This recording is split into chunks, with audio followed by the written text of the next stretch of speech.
करना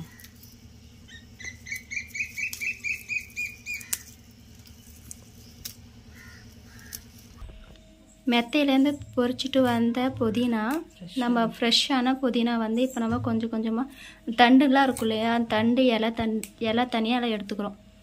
சட்னி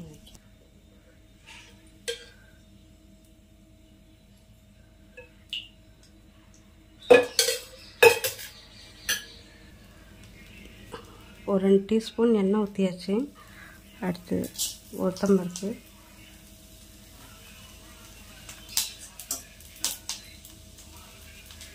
அரை டீஸ்பூன் சீரகம்,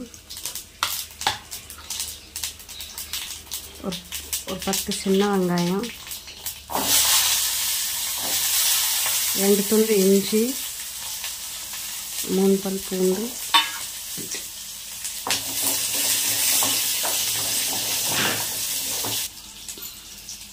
ஒரு 4 வரமிளகாய் போட்டுக்கலாம். 4 வரமிளகாய் போட்டுக்கலாம். நல்லா வதக்கிக்கலாம்.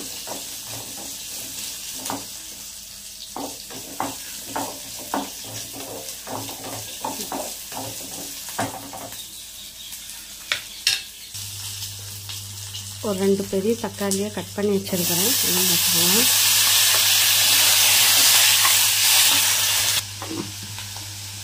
தேவையான அளவு உப்பு,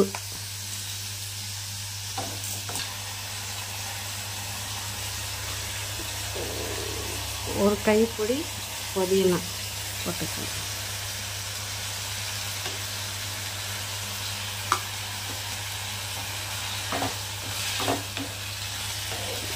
நல்லா வணங்கட்டும். நல்லா வணங்க.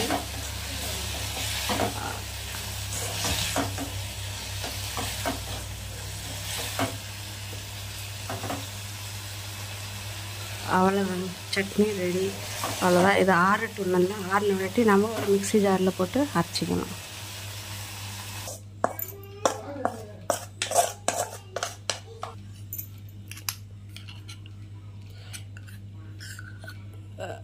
ரெண்டு ஸ்பூன் தேங்காய் போட்டுக்கலாம்.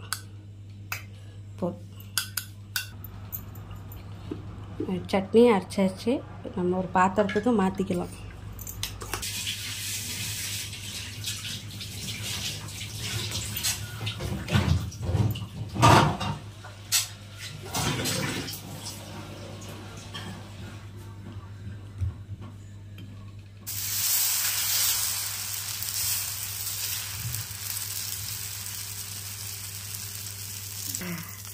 மாப்பிள்ளை சம்பா அரிசி தோசை.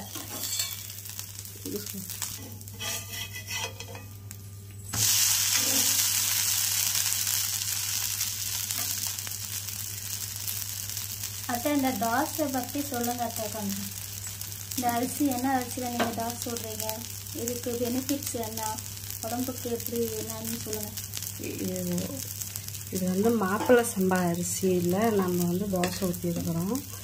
வெறும் மாப்பிள்ளை சம்பா அரிசி மட்டும்தான், உளுத்தம்பருப்பு. இதில் நன்மை என்னென்னா இதில் ஃபைபர் இருக்குது, சத்துள்ள பொருள். அவ்வளோதான் தெரியும்.